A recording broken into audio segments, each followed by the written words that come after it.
A recent study revealed that 44% of doctors are overweight and 6% are obese.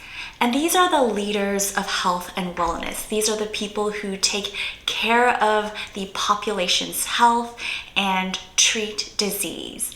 And I'm not saying this to blame doctors in any way, but this just highlights what is wrong with our healthcare system. And if you think about it, when you go to the doctor and see them in clinic or in the hospitals, do you get any kind of guidance or treatment plans about how to take care of your health and wellness in terms of nutrition, exercise, stress management, sleep? Unfortunately, the healthcare system is not focused on preventing disease or lifestyle health. They're more focused on treating disease, which is why you probably don't get that kind of guidance from your doctor or healthcare provider. And I'm not surprised because in medical school, we barely learn anything about nutrition, physical activity, how to manage stress, how important sleep is. And these are the most important things that you need to incorporate in your lifestyle in order to prevent disease. And by doing these things, you can actually change the course of a lot of chronic diseases and improve your overall health. In this video, I'm going to share what I wish they taught in medical school that could change the healthcare system, improve patient outcomes, and improve the health of the population as a whole. Our healthcare systems have historically been focused on treating disease rather than preventing disease. But prevention, preventive health, and lifestyle health are so important to your overall health. It costs a lot more in terms of quality life, time, and money to treat disease rather than prevent it. And the problem is a lot of our society today wait until they're sick or unwell to go to a doctor to start caring about their health, when in fact you need to start doing that now, and it can have huge benefits to the quality of the rest of your life. Chronic diseases, heart disease, diabetes, obesity-related diseases are a huge economic burden to the healthcare system. Approximately 86% of $2.9 trillion annually are spent on obesity, heart disease, diabetes, and some cancers with very poor return on investment. So what does that even mean? Even though we pour so much money into these chronic diseases, the return on the investment we get is not much. Just to show you how prevalent this is and how common these chronic diseases are, according to the CDC, 68% of US adults have one or more chronic diseases, which accounts for 90% of US health expenditures.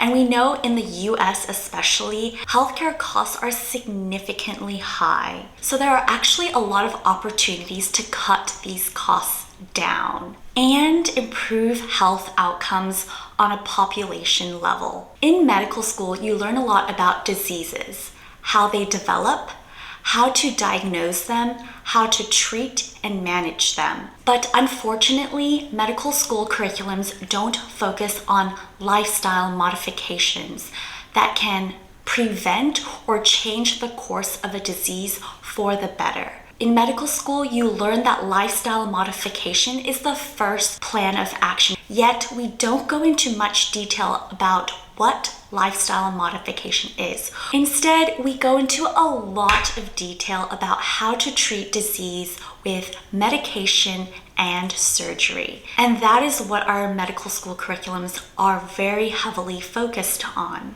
And the reality is, medications and surgeries cost a lot more money.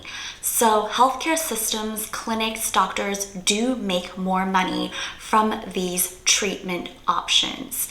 If we can prevent or change the course of a disease through lifestyle modifications, how much better would it be for patients, for individuals, and how much money would that save the individual and the healthcare system as a whole? Lifestyle modification is another term for diet, exercise, or lifestyle changes, such as quitting smoking or alcohol, stress management. The reality is that your lifestyle choices have a huge impact on preventing and managing chronic diseases such as high blood pressure and diabetes. Our medical curriculum focuses on the biological determinants rather than the social determinants of health. Human beings are very complex. There are so many factors that influence our overall well-being. So why am I preaching about all of this? Chronic diseases are a huge burden to our healthcare system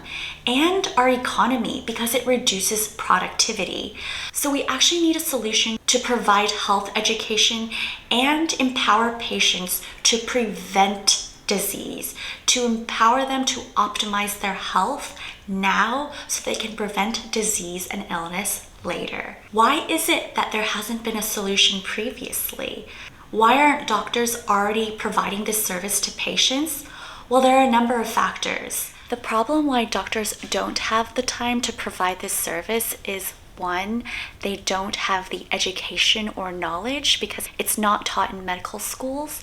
Number two is time. They have very limited time with the patients, and that's focused on the most pressing issue at the time, which is probably the disease and the symptoms they present with. And number three is available resources and reimbursement. Unfortunately, treatment gets reimbursed more than prevention. The United States has a huge specialist workforce, but not enough primary care generalists to provide these kind of services. And even with primary care physicians, they're very limited in their time and resources. What is the solution to this problem?